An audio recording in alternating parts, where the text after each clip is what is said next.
Ngayon, hindi na ako mananahimik, ilalabas ko ang lahat ng katotohanan. May resibo, may ebidensya, at may pangalan.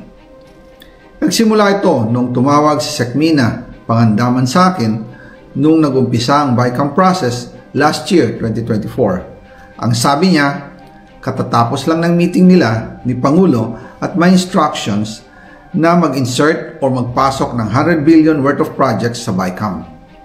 At sinabi pa ni Sekmina, you can confirm with Yusek Adrian Bersamin dahil magkasama sila sa meeting ni Pangulong BBM noong araw na yon. Tinawagan ko po agad si Yusek Adrian Bersamin at tinanong ko kung may instruction nga ba ang Pangulo na magpasok ng 100 billion during their meeting. Ang sabi niya ay totoo nga po. Right after our conversation, tinawagan ko po si dating Speaker Martin Romualdez at nireport ko ang instructions ng Presidente to insert the 100 billion projects. At sinabi niya sa akin, what the President wants, he gets. After ng ilang araw, nag-set po ng meeting si Sekmina Pangandaman at Yusek Adrian Bersamin sa amin ni dating Speaker Martin Romualdez sa Aguado Building in front of Gate 4 ng Malacanang at nandun din po si Yusek Jojo Cadiz. During the meeting, binigay po ni Yusek Adrian Bersamin ang listahan na worth 100 billion.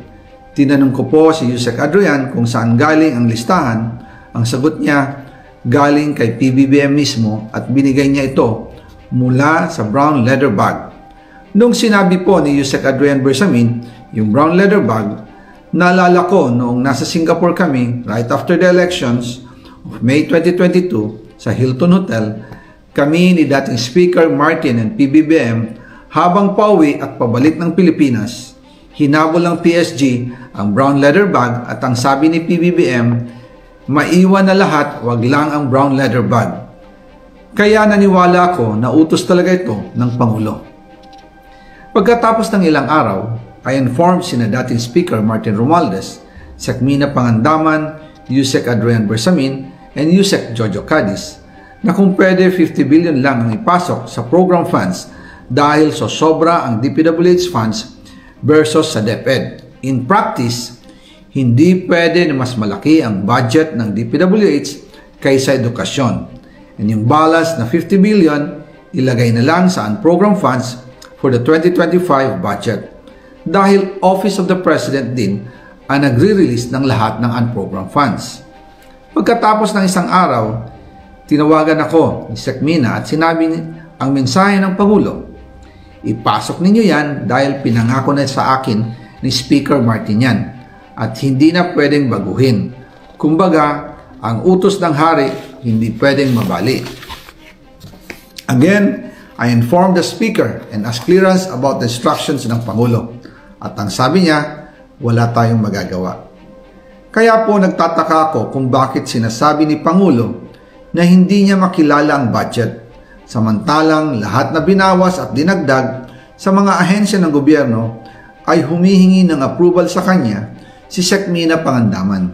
Ngayon, hindi na ako mananahimik, ilalabas ko ang lahat ng katotohanan. May resibo, may ebidensya at may pangalan. Nagsimula ito nung tumawag si Sekmina Pangandaman sa akin nung nag-umpisa ang BICAM process last year, 2024. Ang sabi niya, katatapos lang ng meeting nila ni Pangulo at may instructions na mag-insert o magpasok ng 100 billion worth of projects sa BICAM. At sinabi pa ni Sekmina, you can confirm with Yusek Adrian Bersamin dahil magkasama sila sa meeting ni Pangulong BBM noong araw na yon.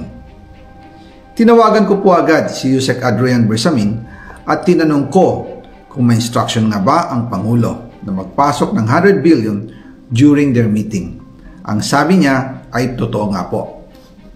Right after our conversation, tinawagan ko po si dating Speaker Martin Romualdez at nireport ko ang instructions ng Presidente to insert the 100 billion projects. At sinabi niya sa akin, what the President wants, he gets. After ng ilang araw, nag-set po ng meeting si Sekmina Pangandaman at Yusek Adrian Bersamin sa amin ni dating Speaker Martin Romualdez sa Aguado Building in front of Gate 4 ng Malacanang at nandun din po si Yusek Jojo Cadiz. During the meeting, binigay po ni Yusek Adrian Bersamin ang listahan na worth 100 billion. Tinanong ko po si Yusek Adrian kung saan galing ang listahan. Ang sagot niya, galing kay PBBM mismo at binigay niya ito mula sa brown leather bag. Nung sinabi po ni Yusek Adrian Bersamin yung brown leather bag, naalala ko noong nasa Singapore kami right after the elections of May 2022 sa Hilton Hotel, kami ni dating Speaker Martin and PBBM habang pauwi at pabalik ng Pilipinas, hinabol ng PSG ang brown leather bag at ang sabi ni PBBM, maiwan na lahat, wag lang ang brown leather bag. Kaya naniwala ako na utos talaga ito ng Pangulo. Pagkatapos ng ilang araw, I informed sina dating Speaker Martin Romualdez, Sekmina Pangandaman, Yusek Adrian Bersamin, and Yusek Jojo Cadiz na kung pwede 50 billion lang ang ipasok sa program funds dahil so sobra ang DPWH funds versus sa DepEd. In practice, hindi pwede na mas malaki ang budget ng DPWH kaysa edukasyon. And yung balance na 50 billion, ilagay na lang sa unprogram funds for the 2025 budget. Dahil Office of the President din ang nagre-release ng lahat ng unprogram funds. Pagkatapos ng isang araw, tinawagan ako ni Sekmina at sinabi ang mensahe ng Pangulo. Ipasok ninyo yan dahil pinangako na sa akin ni Speaker Martin yan at hindi na pwedeng baguhin. Kumbaga, ang utos ng hari hindi pwedeng mabali. Again, I informed the Speaker and asked clearance about the instructions ng Pangulo. At ang sabi niya, wala tayong magagawa. Kaya po nagtataka ako kung bakit sinasabi ni Pangulo na hindi niya makilala ang budget, samantalang lahat na binawas at dinagdag sa mga ahensya ng gobyerno ay humihingi ng approval sa kanya si Sekmina Pangandaman.